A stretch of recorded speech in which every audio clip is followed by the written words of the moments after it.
كلنا بحاجة نشرف كلنا بحاجة بزيجس لنا محبرسان كلنا باقي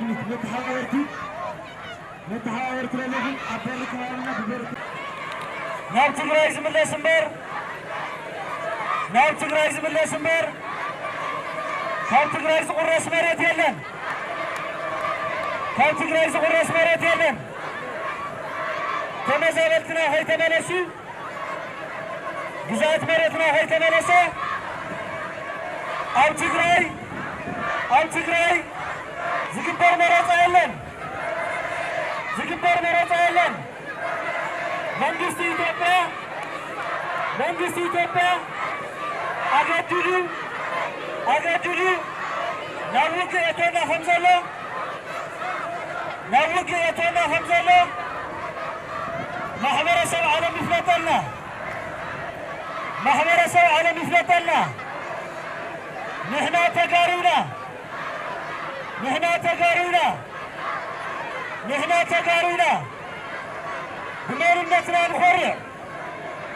بمرنتنا نخرج ذكر آخر مننا يبلن سلامنا بسم الله نجيبر عيني تودينا كلمة كبيرة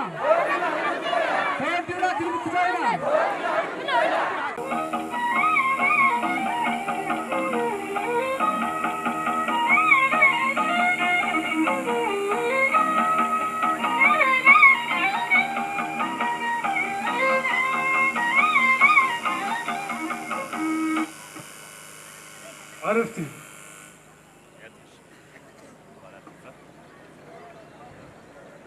أمرار حزوادو تجري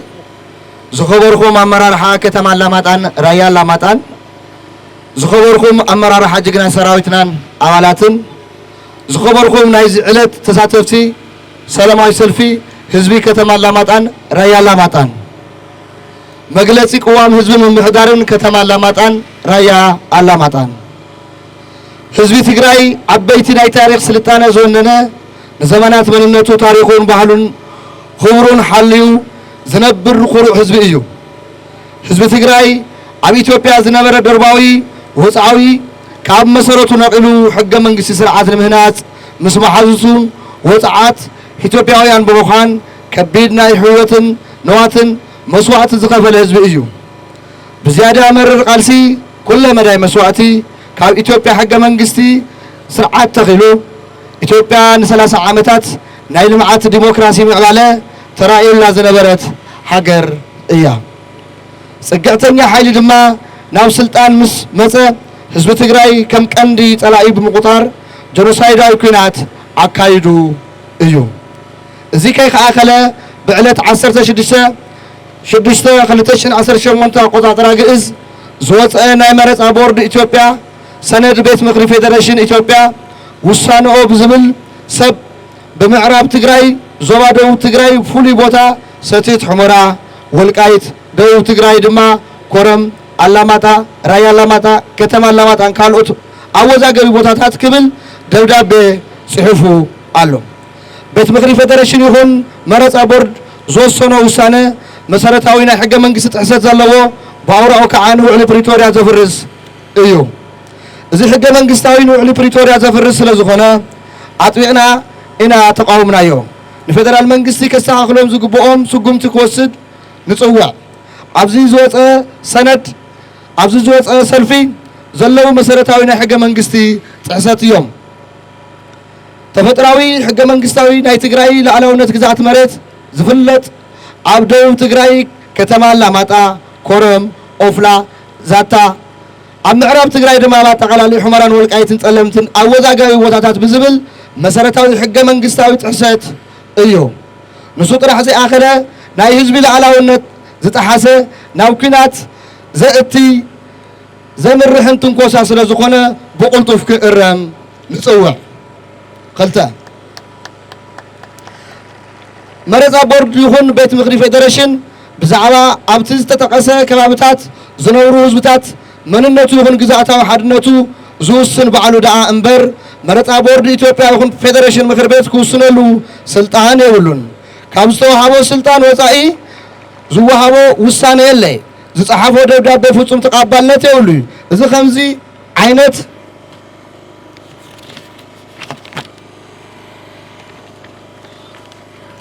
ሓላፍነት ዝጎደሎ ውሳነ ናይ ኢትዮጵያ ህዝቢ ንሱ ዘጣየሾም ትካላት ንፅዕንቶኦም ዝደፍእዎ ፍጹም ፀረ ዲሞክራሲ እዩ ከይዱ ናብ ስርዓት ኣልበኝነት ኩናት ዘእትው ስለ ዝኾነ ደው ክብል እናሓተትና ነዚ ዝፀሓፎ ውሳነ ኣካላት ነዚ ዝፀሓፉ ውሳነ ኣካላት ተጠየቕቲ ከረጋገፅ ንፅውዕ ሰለስተ እዚ ውሳነ እዚ ኮነ ተባሂሉ ኣብ መንጎ ህዝቢ ትግራይን ህዝቢ ኣምሓራይን ጎንፅን ምፍጣር ዝተዓለመ ናይ ብልፅግና ሴራ እዩ ምስ ሓውና ህዝቢ ኣምሓራ ዝነበረ ናይ ነዊሕ እዋን ማሕበራዊ ኢኮኖሚያዊ ምትእስሳር ተጠናኺሩ ክቅፅል ዝፈጥሩ ናይ መሬት ይግብእ ንሕቶ ብሰላማዊ መንገዲ ዝፍታሕ ምዃኑ ኣሚንና ክልቲኦም ኣሕዋት ህዝብታት ኣምሓራን ትግራይን ናብ ጎንፂ ከእትው ዝሓሰበ ተንኮል ሓቢርና ክንቃለሶም ንፅውዕ ራብዓይ ኣፈላላይ ሓሳባትና ንጎኒ ብምግዳፍ ኩልና ተጋሩ ኣብ መሰረታዊ ዋንነት ህዝቢ ትግራይ ኣብ ሓደ ደው ብምባል ዝወሃቦ ግብረ መልሲን መሰረታዊ መሰላትን ሃለዋትን ንምርግጋፅ ዘርእይዎ ወነን ቃልስን ታሪክ ሓድነት ትግራይ ዘድሕን እቲ ክኸውን ዝግብኦ ብምዃኑ ምምሕዳር ከተማ ኣላማጣን ራያ ኣላማጣን ብኣጽንኦት ይገልጽ ሓሙሽተ እዚ ውሳነ እዚ ብህፁፅ ደው እንተዘይብሉ ተጋሩ ዘለና ኣፈላላይ ኣጽኒሕና ምእንተ ህላዎ ላዕላውነት ህዝቢ ትግራይ ተወዲብና ክንቃለስ እንትንፅውዕ ነዚ ፀረ ህዝቢ ዝኾነ ፀረ ህዝቢ ትግራይ ዝኾነ ስርዓት ብልፅግና ተቃሊስና ካብ ማዓስከር ካብ ሱሩ ነቂልና መሚና ንምውፃእ ከም ዘለና ፈሊጥና ከም ተጋሩ ሓድነትና ክንምክት ንፅውዕ ሻልሻይ ግዛእታዊ ሓድነት መሬት ትግራይ ከይተመለሰ ተመዛበልትና ከይተመለሱ ዝግበር መረፃ ብሽም ህዝቢ ራያ ከተማ ኣላማጣን ራያ ኣላማጣን ተቐባልነት ፍጹም የብሉ ብሔራዊ ሓድነትና ንምሓስ መሰል ዓርሰ ውሳነና ብሔራዊ ሓድነት ንምሓስ ህልውና ላዕላውነትና ዘለዓለማዊ ክብሪ ሞገስን ሰማዕታትና ምምሕዳር ከተማ ኣላማጣን ራያ ኣላማጣን ለካቲት 2018 የቐኒለይ መልእኽቲ ህዝባዊ ወያነ ሓርነት ትግራይ ኣብ ህዝባዊ ሰልፊ ብጀኖሳይድ ራስ ዝቁረስ መረበት ኮነ ጠፍእ ህዝቢ ኣይህልየናን ህዝቢ ትግራይ ብጻዕዱ ቃልሱን ህዝቢ ትግራይ ብዘይ ጻዕዱ ቃልሱን መስዋዕትን ህልውና መረበት ዓቂቡ ኣብ ዘለናዮ መዋዕል ዝበፅሐ ምዖት ህዝቢ እዩ ኣብዞም ዝሓለፉ ናይ ቃልሲ ዓመታት ንምውሓስ ህልውናኡን መረበቱን ብዘካየዶ ምኽንያታዊ ቃልሲ እምበር ካልኦት ህዝብታት ክጭቆኑ ወይ እውን መሬት እንደማቱ ክግብት ናብ ኩናት ዝኣትወሉ ታሪክ የለን ኣብ ገዛእ መረበቱ ክጉብጥዎ ከንበርክኽዎን ትመፁ ግና ኣሜን ኢሉ ርእሱ ወድኒኑ ተቐቢሉ ኣይፈልጥን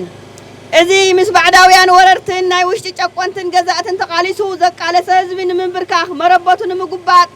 ብብመዋዕሉ ምስ ደገሶም ወረርቲ እናተቃለሰ ዝመፀ ምዖት ህዝቢ እዩ መቐፀልታ እዚ ድማ ህዝቢ ትግራይ ንዝሓለፈ ዓመታት ቁሉዕ ጀኖሳይድ ተኣውጅዎ ኣብ ከቢድ ቃልሲ ምውሓስ ህልውና ይርከብ نزي بقالسن مسواتن ولدتات تعقب هلونا نموحاس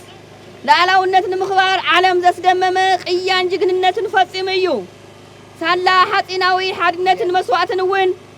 ኣሙሉ ጽንተት ካሙሉ ጽንተት ዓርሶ አድሒኑ ስምምዕ ዘላቂ ምቁራጽ ተጣብኦ ክፍጽም ኣኽኢሉ እንተኾነ ግና ባህግን መበገስን መንግስቲ ኢትዮጵያ ህዝቢ ትግራይ ካብ ገጽ ምድሪ ምጥፋእ ስለዝኾነ ነቲ ተበጽሐ ስምምዕ ብምጥሓስ ትልሙ ብሳላሕታዊ ጀኖሳይድ ይቕጽል ኣሎ ብዚ እውን ኣብ ትሕቲ መንግስቲ ኢትዮጵያ ዝተወደቡን ዝዋፈሩን ወረርቲ ዝነበሩ ህዝብና ብሄራዊ መንነቱ ቅይር ይግደድ ኣሎ ኣብ ገዛእ መረበቱን ሃፍቱን ንብረቱን ተመንጢሉ ይቕተል ይጭወ ይባሳበስ ኣሎ ገደናውን ኣባይቱን ብሓደሽቲ ሰፈርቲ ተመንጢሉ ይባረር ኣሎ ትሉምን ብዝተዋደደን ዲሞግራፊ ናይ ምቕያር ወፍሪ ይካየድ ኣሎ እቲ ንልዕሊ 5 ዓመት ካብ መረበቱ ብሓይሊ ተባሪሩ ኣብ ማእኸላት መዕቆቢ ዝነብር ዘሎ ህዝብና ብጥሜት ብሕማም ብቁርን ይሃልቕ ኣሎ ትማሊ ንባዕሉ ኮይኑ ንኻሊእ ተርፍ ዝነበረ ህዝቢ ምዕራብ ትግራይ ጸለምትን ተጸባይ ብብወርሑ ዝቕንስ ሓገዝ ኮይኑ ይሃልቕ ኣሎ ዛጊድ ብህይወት ተርፍ ዘሎ ህዝብና ሎሚዶ ጽባሕ ናብ መረበተ ይምለስ ኢሉ ሃንቀው ኣብ ዝብለሉ ዘሎ እዋን መንግስቲ ኢትዮጵያ ጎን እንዳግማይ ደማዊ ኹናት ዝገብሮ ዘሎ ምሽብሻብ ምስ ኣብ ትሕተኡ ዝዓስቦም ውሕዳት ከዳዓት ተጋሩ ተዋዲዱ ሞትን ስቃይን ህዝብና ኸናውዕ ህዝብና ተበቲኑ ክተርፍ ላዕላዊ መሬት ትግራይ ንዋጋ ዕዳጋ ክቐርብ ካሊእ መልክዕ ጀኖሳይድ ኣውጀሎ እዚ መንግስቲ ኢትዮጵያ ብትካላቱ እውን ኣብ ቤት ምኽሪ ፌደሬሽን ቦርድ መረፃ ነቢሉ ዘውፅኦ ሓደገኛ ኣዋጅ ኩናት ህዝቢ ትግራይ በታቲንካ ሃለዋቱን ምጥፋእ ምስ ጎረባብቲ ህዝብታት ናብ ዘላቂ ምስሓብ ንምእታው ዝተኣለመ መፃወድያ እዩ እዚ ሽርሒ ህዝቢ ኣምሓራን ትግራይን ኣጸቢቑ ተረድኦ ገና ካብ መፈለምታኡ ዝፈሸለ እዩ ንመላእ ህዝቢ ዝሕዘነ ካሊእ ጉዳይ ድማ ኣብዚ ህዝቢ ትግራይ ንምብታን ንምጽናትን ዓሊሙ ተወሰነ ውሳነ መንግስቲ ኢትዮጵያ ብኣሳሳይነት ኣብ ትሕተኡ ዝዓሰቦም ከዳዓት ተጋሩ ዝፍጸም ዘሎ ምዃኑ እዩ ኩሉ ህዝብና ክፈልጦ ዝግባእ ሓቂ እዞም ሎሚ ንብዓት ሓርገጽ ዝነውዑ ዘለዉ ከዳዓት ትማሊ መሬት የመሓድሮ ተመዛበልቲ ይመለሱ ተመዛበሊ ናብ መረበቱ ከይምለስ መንግስቲ ፌደራል ዓንቂፋ ይፈልጥን ዝብሉ ዝነበሩ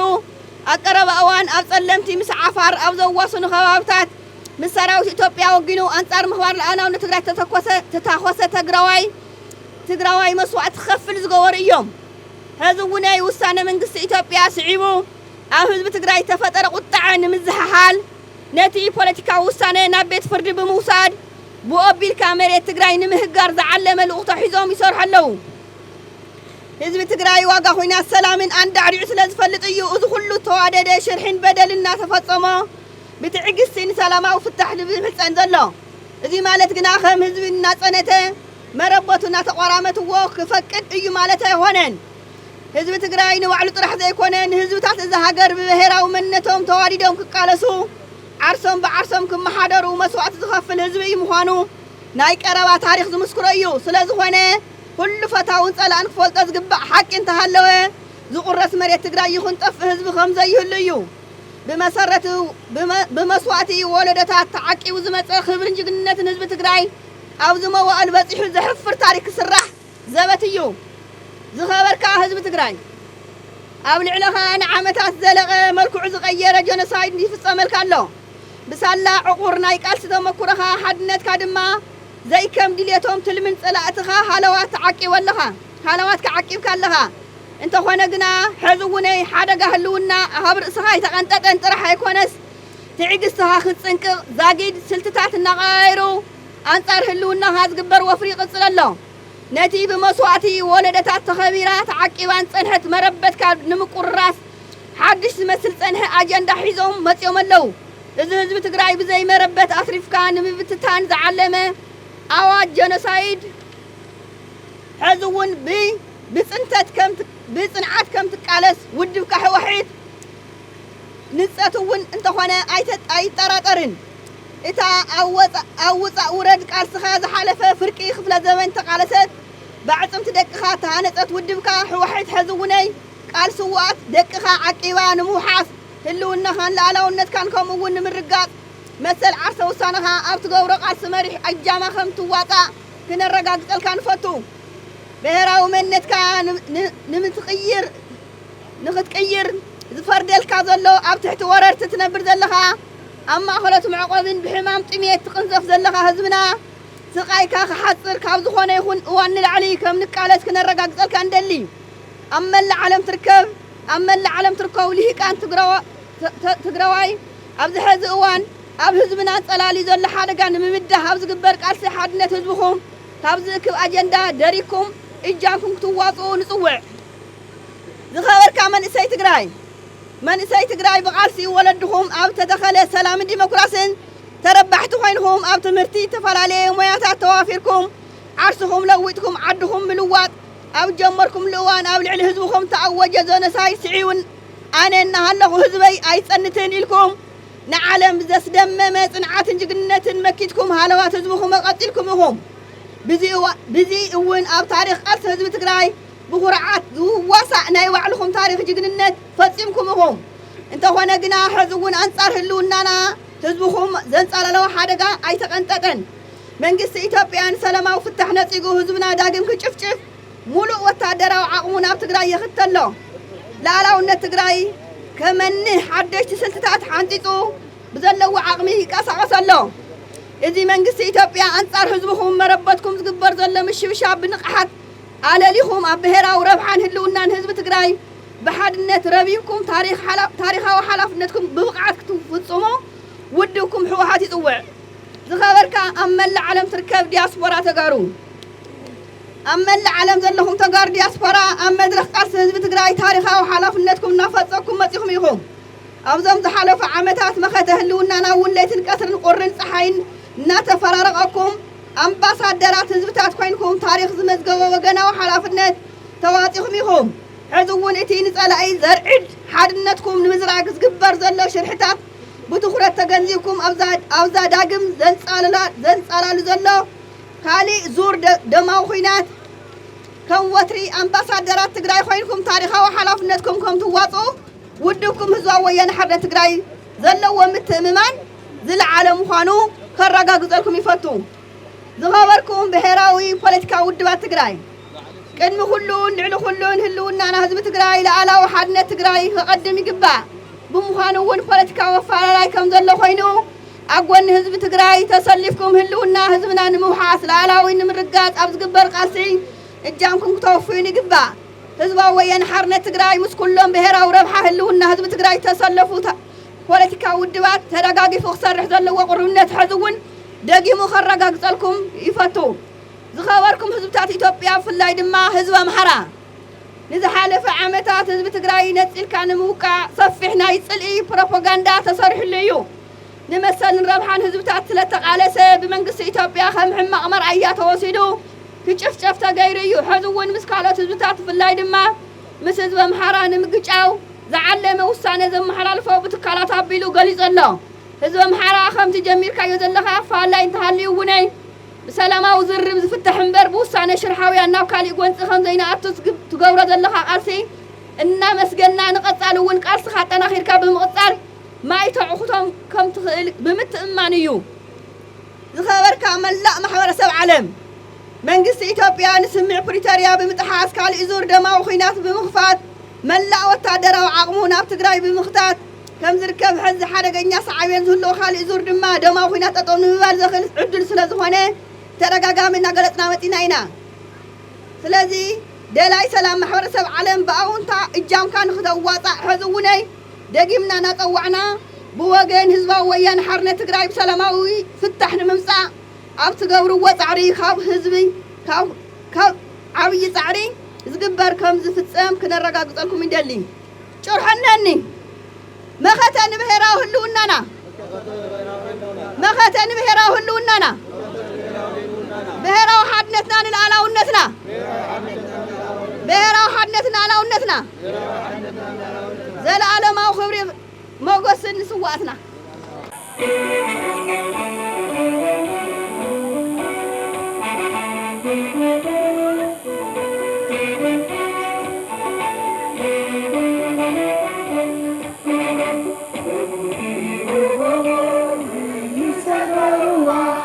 It's a أسمر حيلنا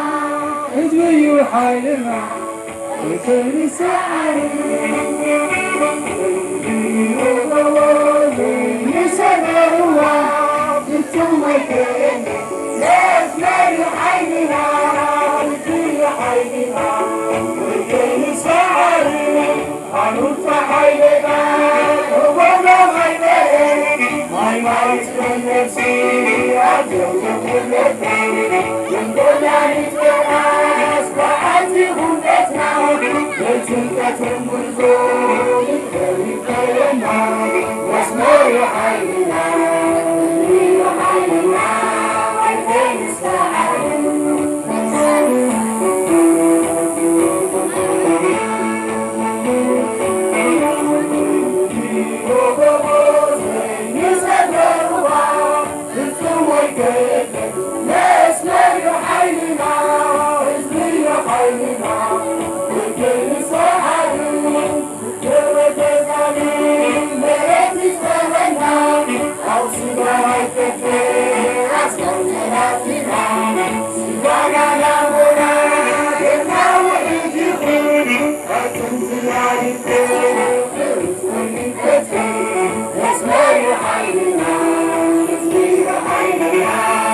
ፕሮግራምና በሰላም ወዲናለና